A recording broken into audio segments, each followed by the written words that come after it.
Well, hey everybody, welcome back to Totally Amazing Mushrooms. Finally, it's been a long drought for the mushroom season, both figuratively and literally.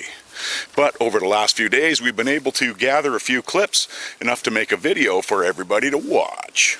So that's awesome. Plus, right after this, we've got a very nice thank you to one of our wonderful subscribers that helped us out in one of our previous videos. So hey, come for a walk with us, see what we can see.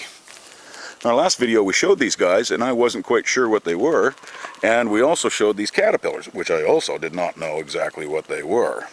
Alright, well, thank you to one of our amazing friends out in Virginia. This is the tansy ragwort, so it's Jacobea vulgaris, and these guys are toxic to pretty much all mammals. Now these little guys eat them. They don't care. They're fine. And they also have these amazingly brilliant colors to let all the predators know, hey man, we're full of toxins, don't touch us. Now if these guys don't have enough energy to get into their metamorphic state where they transform into a moth, because yes, they are a moth. I thought they were quite possibly a butterfly due to their pretty colors. These are the Cinnabar moth caterpillars, and that's Theria jacobae. So when these guys are finished eating as much as they can, they will go into a cocoon and to get into their metamorphosized state. However, here's the problem.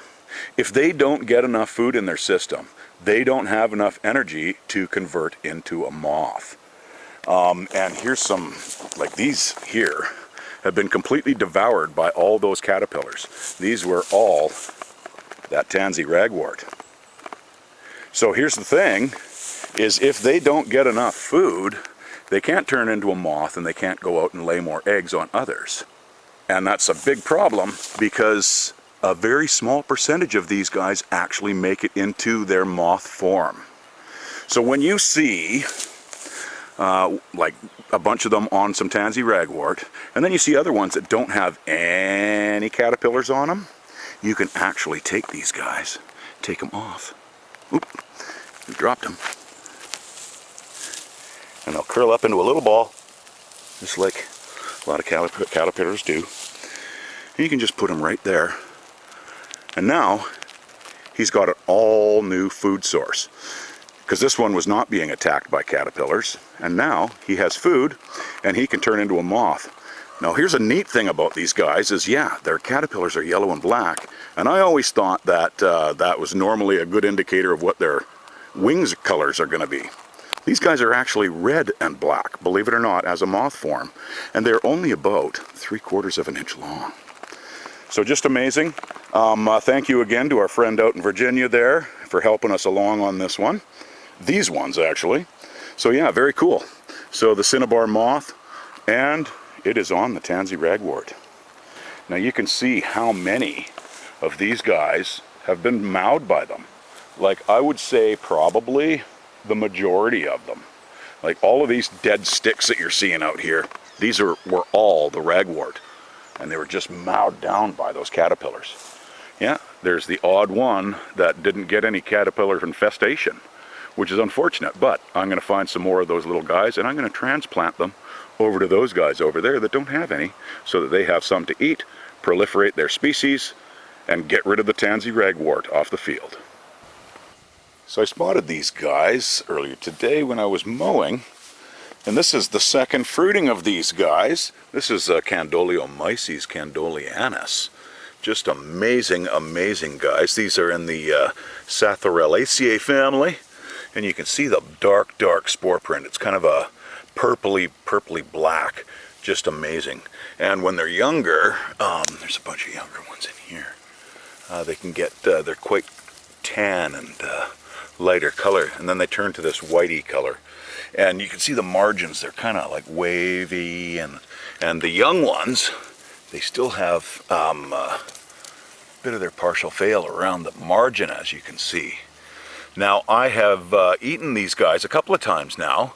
The first time I just had a couple because I just wanted to make sure I didn't have any kind of bad effects or ill effects. And then I made a couple of meals out of them afterwards, and they are delicious.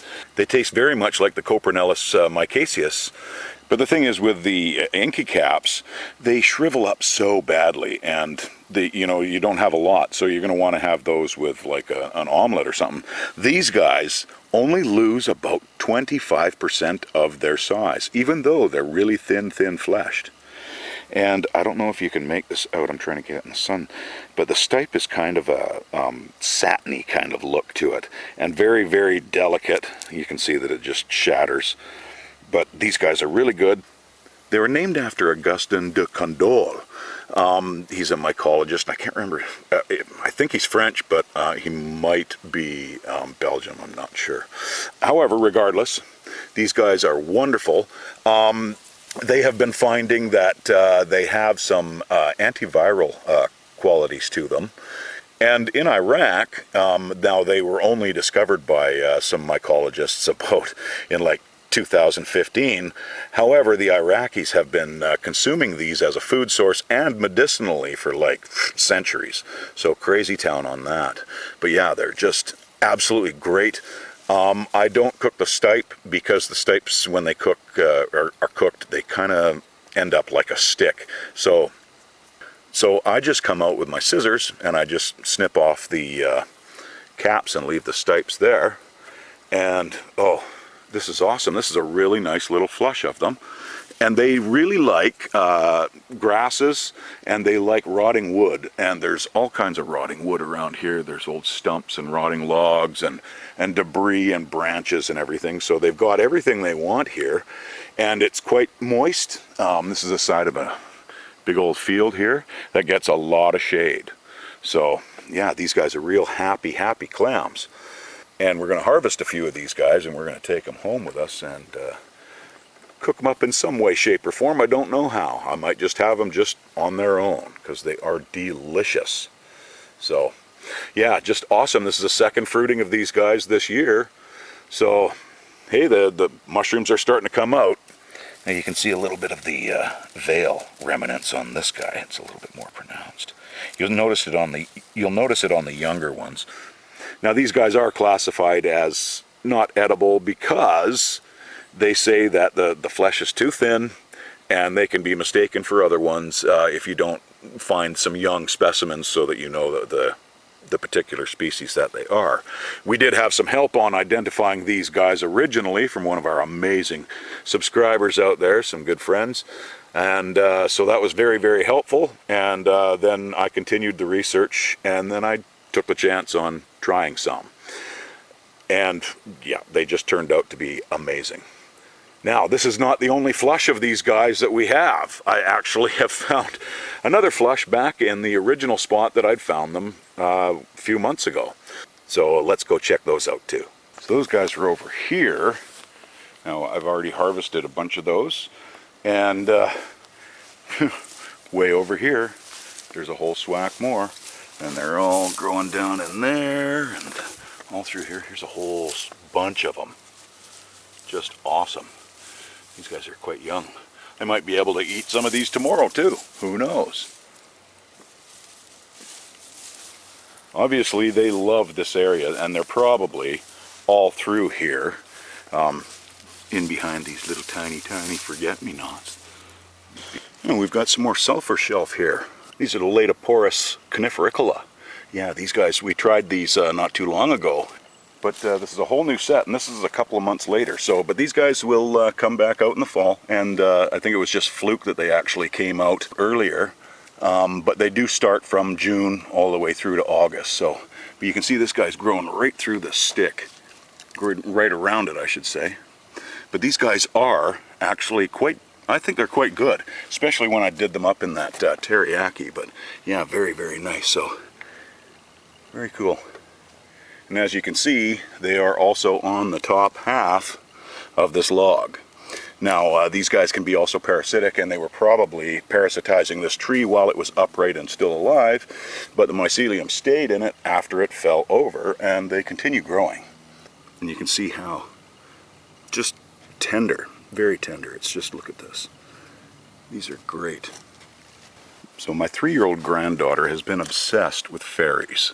So I built a little fairy bed here, and I did a few others elsewhere as well. But I went and got some little crystals. So we got all these different colored crystals and whatnot. Found a few feathers, stuck them in there. And, oh, this was full of seashells. She took all the seashells. But that's what it was meant to be for. Yeah. So I made a fairy house. I made a fairy hammock that's hanging from a branch that's all covered in moss. And I took a woodpecker tree, an old cedar that the woodpeckers had attacked, and made it into a fairy treasure tree. And I also put some little tiny bird nest mushrooms down here. They're dried out and long done, but they still have a couple of peridioles in there, a couple of little eggs. So she thought that was quite magical. Very cool. Yeah. It's so great to see their eyes light up when they see something that's they've been obsessed with. Well, it looks like I just missed this guy because he's this is a pile of horse poop here, and this looks like it might have been one of the Coprinus genus there. He's starting to break down by the looks of things. It started getting dry again too, so not a lot of moisture for it to turn into ooze, but nonetheless, it's toast. It's done. I was kind of hoping I'd find one of these guys in a little bit younger state. They look very much like a miniature Coprinus comatus, which is our shaggy mane, but just much smaller, like little guys like this one here. Surprised to see how long a stipe was on that guy, though. Again, hard to tell when they're this far gone, but wow, would you look at all these little pancake guys hanging off this log here. There's a bunch under there. There's another one there. Now these guys were called Fomitopsis officinalis, and they've, through DNA testing and whatnot, they've changed them to Larissifomes officinalis. They're also known as the Agarikon conk. They're also known as the quinine conk, because it was believed that they had quinine in them, which turns out in the end they did not. They just thought it did because it was had this bitter flavor to it. But yeah, these guys, the Agarikons, they can get huge, like I'm talking monstrous. So big that in fact the First Nations and Native Americans, shamans, actually would carve them into masks when they were doing their spiritual ceremonies. So very, very wicked on these guys. And the indigenous used these for all kinds of ailments. They used them for spiritual ceremonies. They believed that they were spirit catchers and things like that, you know. And in Greece, around, well, about halfway through the 1st century, they used this to fight and treat tuberculosis, which is pretty neat. Now, I have never ever seen these guys this small. Now, there are a couple of genus that can look very similar. One actually would be the Ganoderma applanatum, but this spore surface does not scratch. These tiny little spore surface there, and these guys, just really, really neat. And there's another one, the Phalenus ignatarius or ignataria. That's another one that can look similar, but they get more of a brown color. These guys get gray. And these guys will keep growing too. Like these are just young. These are maybe 3 to 5 years old by the looks of them. And they kind of get bigger and bigger as we go up the log. Yeah, and they can hang from tree branches too, and they're just absolutely massive. Now the indigenous also used these to treat smallpox. They found that it was actually quite powerful against the smallpox virus. And funnily enough, Paul Stamets over the years did a lot of investigating and research on these guys and found that they had huge antiviral qualities to them that were that they would fight influenza A and influenza B, and they also have in them, they got a garrison, which is agaric acid, and that has an anti-inflammatory properties to them. So yeah, these guys are just amazing. But they used to grind them up, and they could use them either topically or they could use them orally. But again, like I said, they found that they were quite bitter. And they were so revered in the First Nations tribes and whatnot that the shaman, when they passed, their tribespeople would actually carve up jewelry and little figurines and tokens and put them at the head of their grave to fight off supernatural powers. And then, of course, what, about 200-300 years ago, when archaeologists started digging up stuff, they found these little figurines at these grave heads, and they actually thought that they were made of wood because they kind of got petrified and everything. But yeah, so these guys have some amazing qualities. They are, I believe, they're either on or darn near close to being in the endangered list. So you really don't have any reason to pluck these guys off any logs or branches that you happen to see. Especially, you know, these little ones, they look like a little stack of quarters. It's really neat. And of course, over the years in Europe and Central Asia, they used these to treat like coughing illnesses and asthma and, sorry, got a mosquito right in my eye. Ugh, and he's still in there. Great. Yeah, so they just have amazing qualities to them, but again, like I say, they're on the endangered list, so try to leave these guys on their own. And the First Nations also called them tree biscuits, or bread of the ghosts.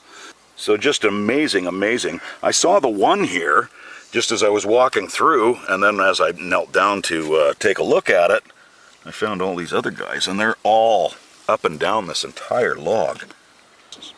Now, I have never seen the officinalis this small, and I have searched everywhere trying to find any kind of information on the smaller officinalis. I have not found any on these size, so there is that possibility I may be way off base. And if I am totally off base on that, please leave it in the comments below, because we want to know. But yeah, it's I've never seen them this small before, and they can get very large. So I'm not 100% positive on this. All right, that's about all the info I have on these guys. But so we'll move on down the trail. We've got this beautiful Reishi. Look at this beautiful guy. And it's a really good size. About not quite the size of my hand. And this is all the new growth here. And this is what we're going to harvest off of this guy. And you can see we've got some young ones here that you can see that maybe squirrels have nibbled on this one, and looks like they've nibbled on that one too. The wonderful thing about these guys is, oh, and this is Ganoderma organense, by the way, and these guys can give you a sense of well-being and can relax you as well.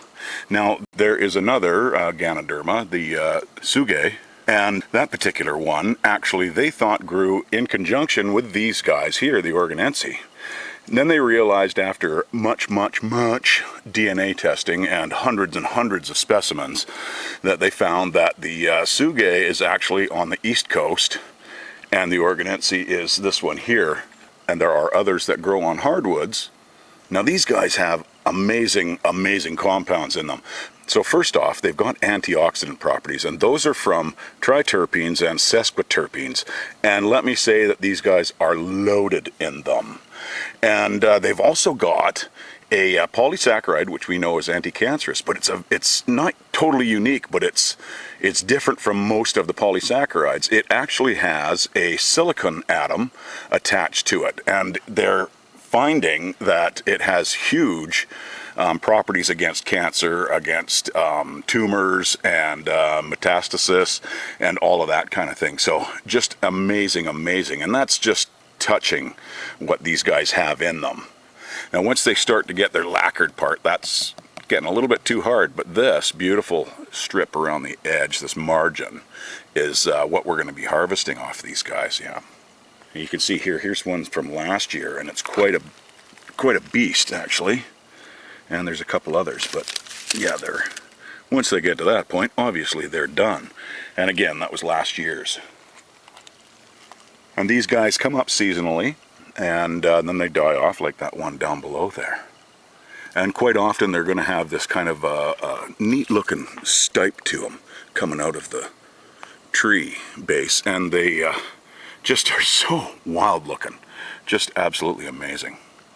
Now the best way to get the nutrients out of these guys is to actually blend them up and make them into a slurry. We're not going to do that on these ones. We're actually going to take these guys home. We're going to add a little bit of soy sauce and a few spices, and we're just going to fry them up just like they're little slabs of meat.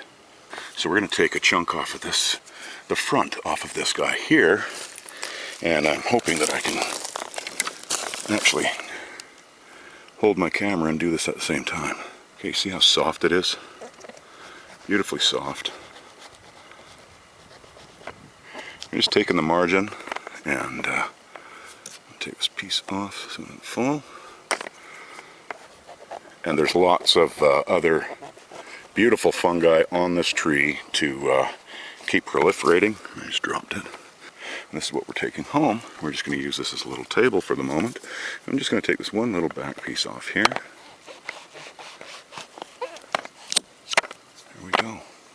But yeah, so awesome with these guys. Great score. We're going to take these home. I've never eaten the reishi just fried up. I've only done it in a slurry.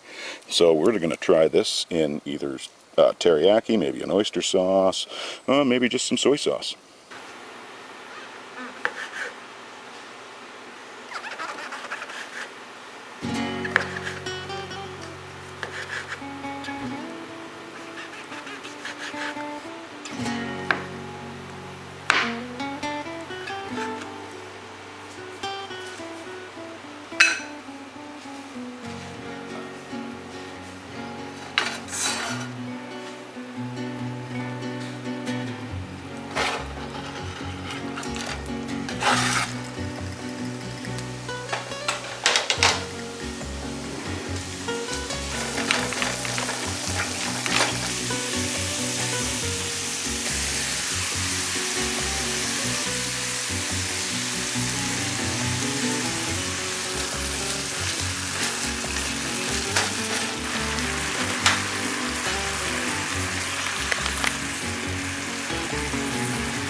Yeah, so this is the area where we'd first got our flush, and yeah, look, and it was all through here like crazy, and it's already starting again. Like, I mean, they're all down in there, just beautiful.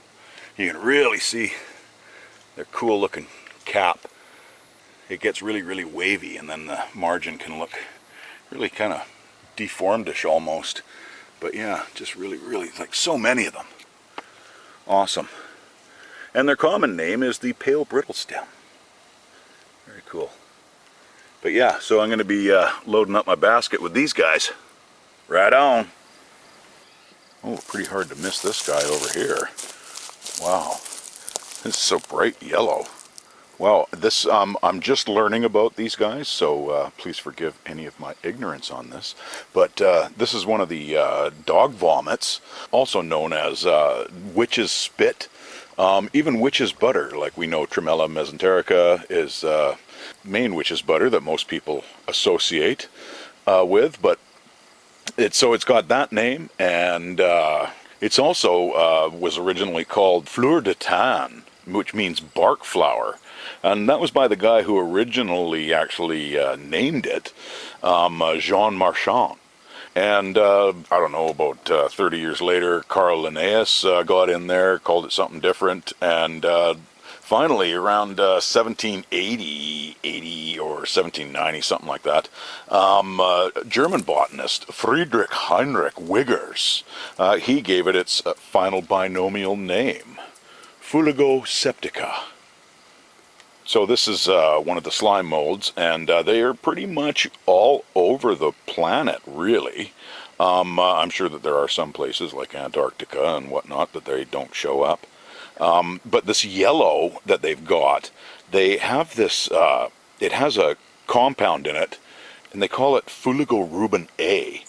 And that's the compound that apparently they believe actually has the ability to use light, and they convert it to energy that they can use. And these guys are amoeboid. So we know the amoebas that, you know, they engulf other organisms by slowly moving their pseudo feet until they completely engulf whatever it is that they're looking at gobbling down. So these guys are actually related to those. But they have this ability to take in heavy metals, and like really, really high amounts of heavy metals. One of the main ones actually that they're known for is zinc, and it can be up to 20,000 parts per million that they can take this, and completely resistant to it. So yeah, they have some sort of mechanism that chelates metals and converts them into some kind of inactive form. And from what I understand, these guys use insects like beetles and whatnot to spread their spores. They crawl across them, and they transport their spores, or they get stuck on their legs or whatever, or their body, and they take off and go somewhere else and transport the spores. And quite often you're going to see them on bark, but this one's just a really well-rotted log. But as I said, I'm still learning about these guys, and that's about all the information I have on them.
All right, everybody, that's all we have for you today. However, we have friends down south and we have friends on the island saying that the lobsters and the chanterelles are coming. So we're going to head off into the bush pretty soon, and we're going to find ourselves some. So if you enjoyed what you saw, please hit the thumbs up and subscribe button. And until next time, my friends, stay safe now and take care out there.